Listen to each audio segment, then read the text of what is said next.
All right, there are a lot of big news stories going on today. I am traveling. I'm going to be in and out of my office, but I wanted to keep you in the loop on what's really going on with politics, with the war, and with different members of the Senate. So let's go ahead and jump right in. All 49 Republicans in the Senate have just voted to block the Democrats' funding package, which sought to combine Ukraine aid with U.S. southern border security aid. Democrat Senator Chuck Schumer called the outcome sad and stated if Republicans in the Senate do not get serious very soon about a national security package, Vladimir Putin is going to walk right through Ukraine and right into Europe. Now, this is total bullcrap. I want you to tell me in the comments down below, please. Do you actually think Vladimir Putin is going to say, oh, the southern border in America isn't protected and Ukraine didn't get a whole bunch of U.S. taxpayer money? Let's go ahead and attack Germany. Let's go ahead and attack Macron in France. Let's go for Spain. Let's go for Portugal. This is what Chuck Schumer is saying. And even Putin hasn't said this. So why the number one leader of the Senate is lying to the American people is beyond me. But don't fall for the lies. This is a lie in order to get your money so that they can launder it through Ukraine. Now, I do feel bad for Ukraine, but their leader, Volodymyr Zelensky, is choosing to push forward with this war at the cost of a lot of human lives, and it doesn't need to be that way. And now you're hearing it from me directly. Now, I don't understand the thought process of most Democrats. Hundreds of thousands of Ukrainian lives are being lost in battle. And for what purpose? Seriously, what is the point of this? Because Putin is going to win. We already know that. All he wants is Ukraine to be a buffer zone, to be neutral, to not be a member of NATO. And yet they're like, you know what we should do after everybody's dead? Give all of that land and resources to BlackRock and then make Ukraine a member of NATO. They're literally walking Ukraine into a death trap out of American pride. It's really, really sad. Now, it's already well known that Ukraine lacks the bodies necessary to retake any of the captured territories in a meaningful way, and they don't have them. They're now sending women and pregnant women to the front line because they're running out of men. Now, what's really sad is that these lives could be saved if people like Chuck Schumer, the number one person in the Senate, said, this is a humanitarian crisis. We need to end this immediately and seek for peace. That would literally save hundreds of thousands of lives, but that doesn't get them reelected. So you have the goodness of the Ukrainian people pitted against the evil of American politicians and their need to feed their corporate donors so that they can stay in power. That's the real end game here. If you're paying attention, you know that to be true. Now, they're going to continue to fight this fight, and they will probably eventually hand over more money, but we all know what's really going on. Now, by the way, thank you guys so much for liking and sharing these videos. When you hit like, it's not for my ego. It literally tells YouTube, share this content with more people. So thank you. I really appreciate when you do that. Now, for some reason, many Democrats remain convinced that supporting the self-destruction of a people group is a perfectly moral thing to do. Just look at the southern border. Allowing immigrants into America sounds like a great idea, but the reality is they are dealing with death, drowning, exhaustion, rape, murder. It's horrible. During a new CNN interview, Texas medical examiner Dr. Corrine Stern exposed how a record number of migrants are drowning at the southern border while trying to sneak into America. The danger that parents and children face in an effort to make it to America needs to be taken seriously. We need to stop promoting that our border is open and that people will get money.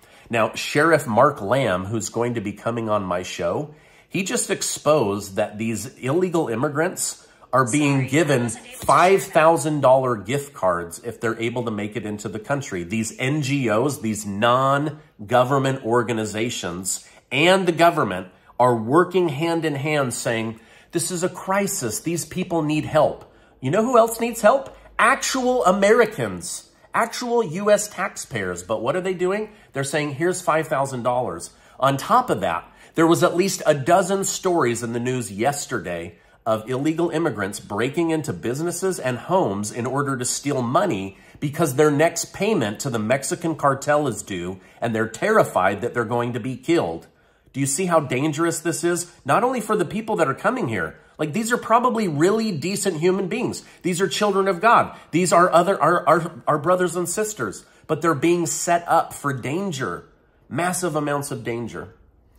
Now, former Representative George Santos was ousted from Congress, but he remains defiant and has officially failed the people of New York that voted him in. Before being voted out, Santos called for Representative Jamal Bowen to also be expelled because he pulled that fire alarm to interrupt an official proceeding. Well, this is what all the January 6 people are being sent to jail for, is interrupting official Congress business. But I don't think that's going to happen because of something called liberal privilege. Now, just after former President Donald Trump denied that he would be a dictator if reelected, Representative Nancy Pelosi is back in the headlines by disputing the claim. During an appearance on MSNBC, Pelosi argued that Trump's disdain for the press is somehow equivalent to hating the First Amendment. She stated, as far as dictators and other countries, they recognize what they see in the former president. They see somebody who shares their concern, their disdain for the press. Now, can someone tell me, is Pelosi right here? Is Trump just trying to get us to believe that there are lies in the media so that we'll vote for him?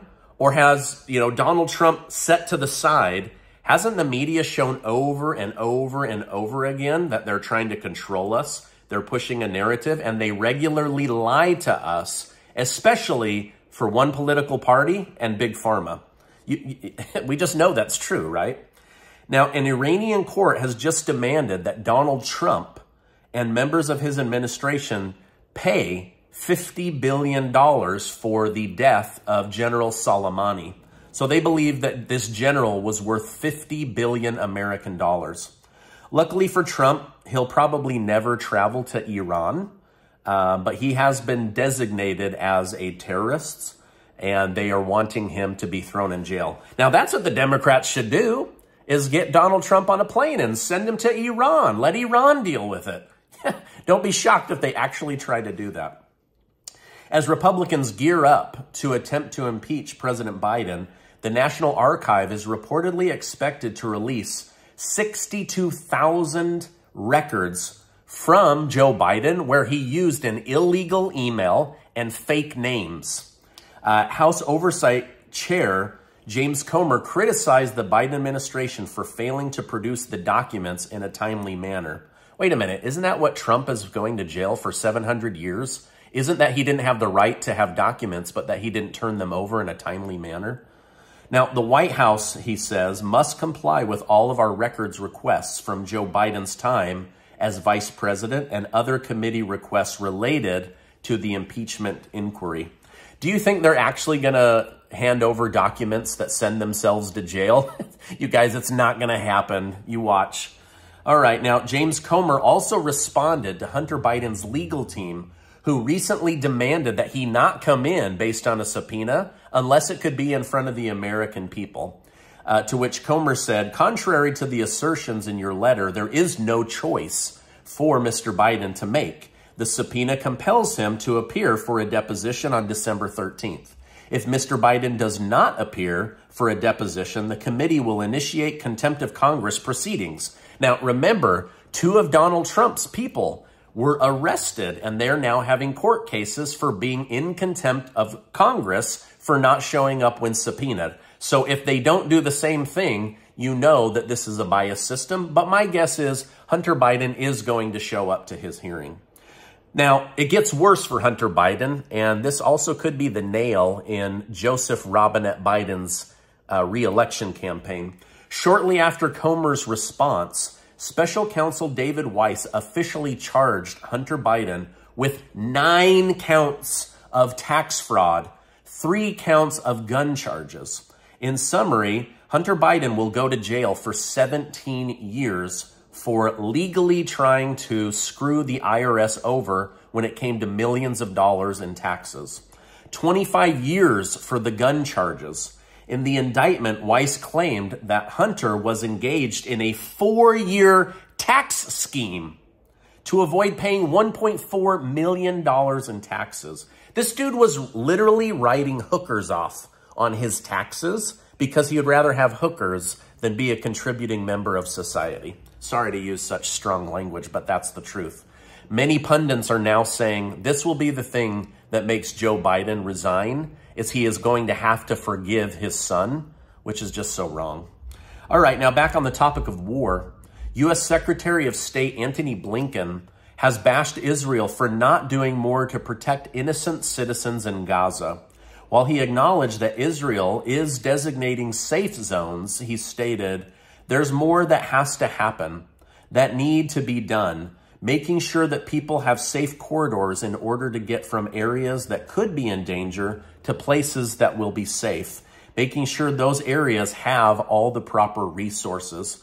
So basically he's saying Israel has the right to defend itself. It does not have the right to kill the innocent. And so America is going to be pushing back on that. And that is not anti-Semitic. It is not anti-Semitic to say, you can't just kill people. You have to have reasoning and you have to do everything you can to protect the innocent.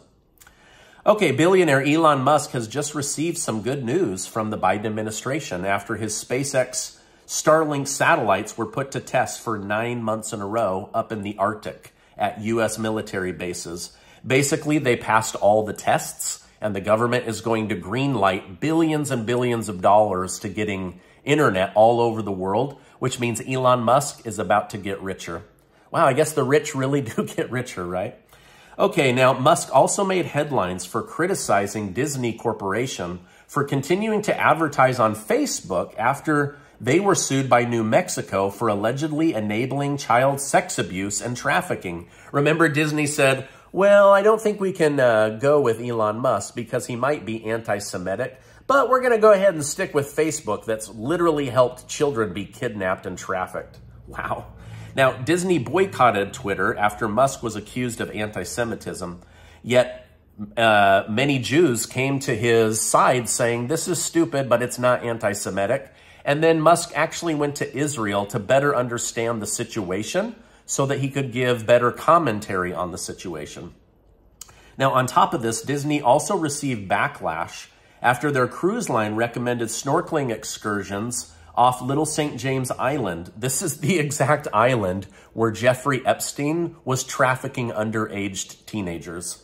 Pretty crazy, right? Man, Disney, clean up your reputation. I love you guys. I have given you thousands and thousands and thousands of dollars. Can you just have good values, family values, be the company you used to be?